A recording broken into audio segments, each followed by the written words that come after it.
Since you began Open English back in 2006, what have you discovered about language acquisition and learning in general that has amazed you? You know, I think the biggest insight is that time on task, so the time you spend learning a language, is the single most important thing. It's a little bit like getting in shape. I can give you the best workout in the world, but if you never go to the gym, you're not going to get in shape, right? So what we try to do with Open English was facilitate the time, facilitate that really the access to great content and to the best teachers in the world. And if you have to get in traffic and drive an hour to get to your school, and when you get there you have a classroom full of students and you don't really get to practice and talk, that's a really broken experience. So we felt like being able to go online and get you together with an American teacher any time of day, whenever you wanted, from wherever you wanted, was the single biggest thing we could do for the language acquisition process. So it's basically just to speak fluently, like improve your English, to speak fluently, or you also check grammar mistakes, or? Yeah, no, all of it. I think speaking good English involves grammar, involves all aspects of language acquisition. Now, we are very focused on fluency because we saw that a lot of people go to the traditional schools and they'll go to one, they'll go to the other, they'll spend years and years in the learning process, but at the end of the day, when you want to say, all right, let's switch to English, like you just did with me, they'll freeze and panic, right? So it's really important that they gain the confidence to speak fluently in the language.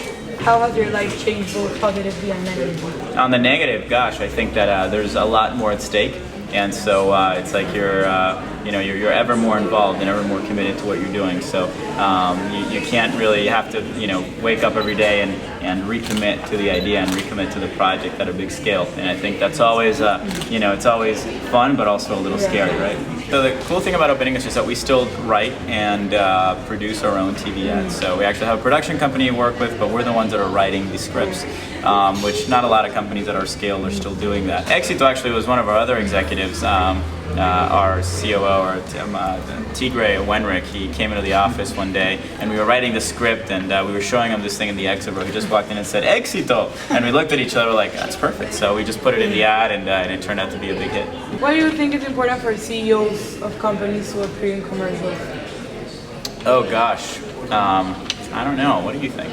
You were watching the ads. Do they gain credibility? Like Open English gains credibility, or more people would probably go to try to invest time in Open English? I don't know. For us, it's been a really unique experience, really fun. I don't think it's for everyone.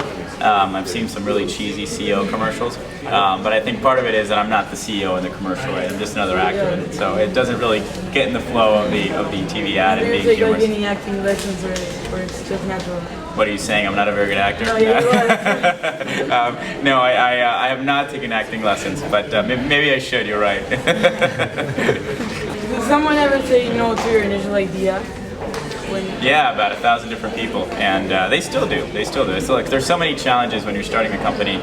There's so many challenges at every step of the way that at times they can be overwhelming, right? And anybody that comes up and says you can't do it because of A, B, and C are probably right. So you have to always take that with a grain of salt.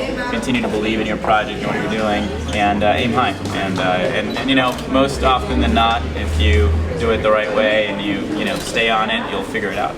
And as an entrepreneur, what advice would you give to teenagers who are keen to start their own business? Gosh, I think you have to really believe in yourself, because at the end of the day, I said it this morning at the conference, but starting a company is not a 9-to-5. It's a way of life, and you have to really want to be an entrepreneur. You have to be willing to make the sacrifice, which it will be a sacrifice, not for weeks, not for months. You have to be really engaged and committed to something for years. And in the face of adversity, you have to be able to pull through. And so you have to really believe in yourself and have faith that things will happen and that they will turn out well. You're a gifted speaker, so do you practice to speak in public? Well, thank you for that. I appreciate the compliment. I think practice does make perfect, and I've had the opportunity to be on TV a lot, whether it be in interviews like this one or whatever else. So I think the more exposure you get, the better you get at things, I suppose.